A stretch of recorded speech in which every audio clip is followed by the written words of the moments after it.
Ah, Nenek saya meninggal Nenek di mana nenek? di Palembang. Oh, duduk. Kalau mau ke Palembang ini nggak jadi, diam-diam saya.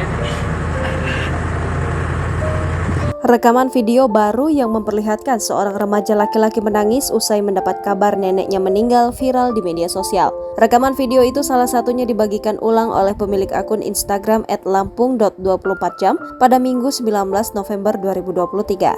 Dijelaskan dalam unggahan video itu, remaja laki-laki asal Sumatera Selatan tersebut tak kuasa menahan tangisnya setelah mendapat kabar sang nenek yang tinggal di kota Palembang meninggal dunia. Ia yang tengah menjajakan dagangan di Lampung pun akhirnya nekat mencuri tumpangan untuk pergi ke kota Palembang. Dalam video itu, ia mengaku sempat izin hendak pergi ke Palembang, namun tak diizinkan. Ia pun akhirnya nekat pergi secara diam-diam dan berusaha mencari tumpangan di jalan. Hingga akhirnya seorang sopir truk yang hendak menuju Kecamatan Kayu Agung, Kabupaten Oki, Sumatera Selatan menemukannya dan memberinya tumpangan. Setelah naik ke truk tersebut, remaja laki-laki yang mengenakan kaos dan celana training itu pun kemudian menangis dan bercerita mengenai dirinya yang hendak pergi ke Palembang menemui sang nenek yang telah meninggal dunia.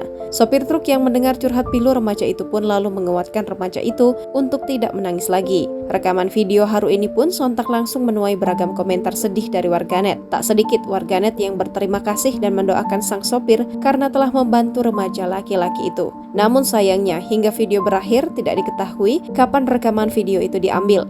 Identitas dari remaja dan sang sopir juga tidak diketahui. Apakah remaja tersebut telah berhasil ke Palembang juga tidak diketahui. Diam. Jangan nangis.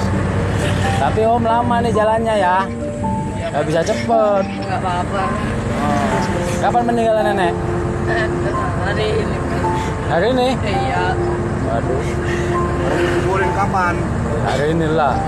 Nanti sampai sana ya langsung ke kuburan nenek, datang. Doain aja nenekmu. Dah. Download Tribun X sekarang. Menghadirkan lokal menjadi Indonesia.